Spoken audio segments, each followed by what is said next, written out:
Imagine dedicating 3 decades of your life to a single pursuit. 30 years of silence, meditation, and absolute devotion to Buddhist teachings. Now imagine that everything you believed, everything you practiced, everything you dedicated your entire existence to was shattered in a single moment. This is the extraordinary story of a Buddhist monk who died, encountered heaven, and returned with a message that would shake the very foundation of his faith. His name was rarely spoken, his life lived in the shadows of ancient temples, his days filled with mantras and meditation. But what happened to him on the other side of death would force him to make an impossible choice. Continue the path he had walked for 30 years or abandon everything for a truth he never expected to find. This isn't just a story about death and resurrection. This is a story about the courage to question everything you've ever known. For 30 years, this Buddhist monk lived a life that most of us could never imagine. He woke before dawn, spent hours in meditation, recited thousands of mantras, and sought enlightenment through the ancient practices of Buddhism. His world was one of discipline, silence, and unwavering dedication. He believed that through his own efforts, through the accumulation of good karma, through the purification of his mind, he could break free from the cycle of suffering and rebirth. Everything he did was intentional. Every breath was calculated. Every thought was monitored. This wasn't just religion to him, it was the very purpose of his existence. He had sacrificed relationships, comfort, and worldly pleasures, all in pursuit of spiritual liberation. His fellow monks respected him. His teachers praised his discipline. He was the embodiment of what a devoted Buddhist should be. But beneath all that devotion there was something he didn't expect, a question that would only be answered when his heart stopped beating. Death came without warning. One moment he was in meditation, the next he felt his consciousness separating from his body. There was no pain, no fear, just a strange sense of detachment as he watched himself from above. He could see his fellow monks rushing to his side, attempting to revive him, their faces filled with concern. But he wasn't afraid. In fact, he felt a profound sense of peace, believing that perhaps this was the moment he had prepared for his entire life, the transition toward enlightenment or perhaps another rebirth. But what happened next shattered every expectation. Instead of dissolving into nothingness or entering a state of pure consciousness, he found himself moving through what he could only describe as a tunnel of light. The teachings of Buddhism had prepared him for many things, but not for this. Not for the overwhelming presence that awaited him. Not for the reality that was about to confront everything he believed about the universe, about karma, about salvation itself. When he emerged from that tunnel, he wasn't greeted by the void or the wheel of rebirth. He stood before something or someone he had never truly believed existed. The presence was overwhelming, not crushing, but filled with a love so pure and complete that it brought him to his knees. This wasn't the impersonal universe he had meditated on. This wasn't the karmic law he had tried to balance. This was a being of infinite love, infinite justice, and infinite mercy. And in that moment, he understood something that shook him to his core. All his efforts, all his meditation, all his accumulated good works, they meant nothing in the face of this grace. He saw heaven not as a concept or a philosophical state, but as a real place, filled with joy and light beyond description. And he saw something else. He saw that entrance in this paradise wasn't earned through meditation or good karma. It was a gift, freely given, based not on human effort, but on acceptance of divine grace. For someone who had spent 30 years trying to earn his way to enlightenment, this was the most devastating and beautiful revelation imaginable. In that heavenly encounter, he was given a message that would change the trajectory of his entire life. He was told that his time on earth wasn't finished. He had a purpose to fulfill, a testimony to share. But more importantly, he was shown the truth about salvation, that it doesn't come through our efforts, no matter how sincere or disciplined. It comes through faith, through grace, through accepting a love that we could never earn.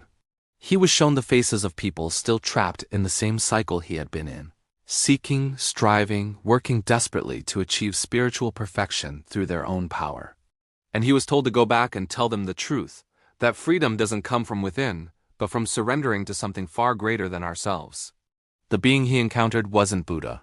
It wasn't an enlightened consciousness. It was, as he would later testify, Jesus Christ, a name he had heard, but never truly considered, a figure he had respected as a teacher but never worshipped as God. And now, standing in the presence of divine love, He understood why millions had given their lives for this truth. When he opened his eyes back in the monastery, everything looked the same, but nothing felt the same. His fellow monks were relieved, believing that his meditation practice had been so strong that he had overcome death itself. They saw his return as validation of their path. But he knew differently. He knew that what he had experienced wasn't the result of his meditation or his karma. It was grace, pure and simple. The first few days after his return were the hardest. He looked at the statues, the rituals, the endless cycles of chanting and meditation, and he felt a profound sadness. Not anger, not judgment, but sadness, because he had spent 30 years sincerely seeking something that couldn't be found through those methods. He had been sincere, dedicated, and devout. But sincerity alone isn't enough when you're on the wrong path. And now he faced an impossible choice: remain silent and continue the life he had always known, or speak the truth and lose everything: his community, his identity, his security, his very sense of self. For weeks, he wrestled with what to do.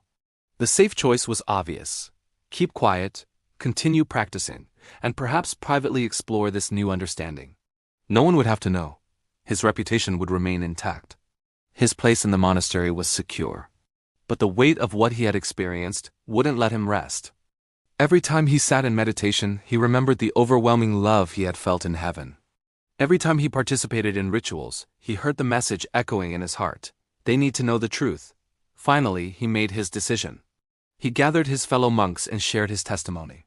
He told them about his death, about heaven, about the encounter that had changed everything. And he told them the hardest truth of all: that their 30 years of effort, just like his, couldn't earn salvation. Some listened with curiosity, others with skepticism, and some with outright hostility. How dare he suggest that their sacred practices were insufficient? How could he abandon the teachings of Buddha after so many years? But he stood firm, not with arrogance, but with the quiet conviction of someone who had seen the other side and couldn't unsee it. The cost of his testimony was everything he had known. He was asked to leave the monastery. His fellow monks, once his closest companions, turned away from him. His family, devout Buddhists themselves, struggled to understand his decision. He went from being a respected spiritual figure to being seen as a traitor, a heretic, someone who had abandoned the path. He lost his home, his community, his identity. Everything he had built over 30 years was gone. But here's what he gained: freedom. For the first time in his life, he wasn't striving, wasn't working desperately to earn spiritual merit, wasn't trapped in the anxiety of wondering if he had done enough. He had peace, not the temporary peace of a good meditation session, but the deep, unshakable peace that comes from knowing you're loved completely, not because of what you've done, but because of who God is. He began sharing his testimony wherever he could, knowing that others were still trapped in the same cycle of endless effort and spiritual exhaustion. His message wasn't one of judgment toward Buddhism or any other faith, but one of invitation: stop trying to earn what has already been freely offered. What makes this story so powerful isn't just one man's experience, it's the universal truth it reveals. Across every culture, every religion, every philosophical system, humanity has the same basic approach. We try to earn our way to God, to enlightenment, to salvation. We meditate. We perform rituals. We follow rules. We accumulate good deeds, all hoping that somehow our effort will be enough. But this monk's testimony reveals what many have discovered throughout history: grace cannot be earned. Love cannot be purchased. Salvation cannot be achieved through human effort alone. This doesn't mean discipline and devotion are worthless. It means they misdirected when we use them to try to earn something that's already being offered as a gift. The Buddhist path teaches self-effort. The Christian message teaches divine grace. One says, become worthy. The other says, you are loved despite your unworthiness. And for someone who spent 30 years on the path of self-effort, the message of grace was the most liberating and terrifying truth imaginable. Liberating because it meant the striving could stop, terrifying because it meant admitting that everything he had done wasn't enough. Since sharing his story, this former monk has reached thousands of people who were on similar spiritual journeys. His testimony resonates particularly with those who have spent years in rigorous spiritual practices, meditation, yoga, asceticism, and still feel empty. They recognize in his story their own exhaustion, their own quiet desperation, their own nagging doubt that maybe, just maybe, they're missing something. Some have criticized him, accusing him of rejecting his culture or abandoning his heritage. But he's clear. He hasn't rejected wisdom or discipline or meditation as practices. He's rejected the belief that these practices can save us. He's rejected the crushing weight of trying to earn something that can only be received. His message isn't about one religion being better than another. It's about the difference between systems based on human effort and a relationship based on divine grace. And for those who have ears to hear, it's a message that brings profound relief and hope. The response has been divided as truth often is. Some have embraced his testimony and found the freedom he describes. Others have rejected it, unable to let go of the familiar path of self-effort. But he continues to share, knowing that his 30 years weren't wasted. They were preparation for this moment, this message, this testimony. This monk's story ends with an invitation, not just to Buddhists, but to anyone who is tired of trying to earn peace, trying to achieve enlightenment, trying to make themselves worthy of love. The invitation is simple. Stop striving and start receiving. Stop trying to climb your way to heaven and accept that heaven has already reached down to you. For 30 years he climbed. And then, in a single moment of death and resurrection, he discovered that what he had been seeking wasn't at the top of the mountain. It was in the valley, waiting with open arms. His abandoned meditation cushion isn't a symbol of failure. It's a symbol of freedom, freedom from the endless cycle of effort and anxiety, freedom to rest in a love that doesn't need to be earned. This is the story of a man who died, encountered truth, and had the courage to abandon everything for that truth. And his question to all of us is simple. What are you still striving for that has already been offered as a gift? The story of this Buddhist monk who died, went to heaven, and abandoned 30 years of meditation isn't just his story, it's a mirror for all of us. We all have our own forms of spiritual striving, our own ways of trying to earn peace, love, or salvation. And his testimony offers us the same revelation he received. Grace is greater than effort, love is stronger than karma, and freedom comes not from achieving, but from receiving. His journey from the monastery to faith wasn't a rejection of discipline or wisdom. It was a transformation from works to grace, from striving to rest, from earning to receiving. And that transformation is available to anyone willing to let go of the climb and accept the embrace.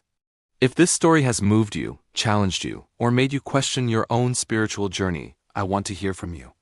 Leave a comment below sharing your thoughts. Have you ever experienced a moment that changed everything you believed? Are you still striving to earn something that might already be offered as a gift? And if this video has impacted you, please hit that subscribe button and the like button.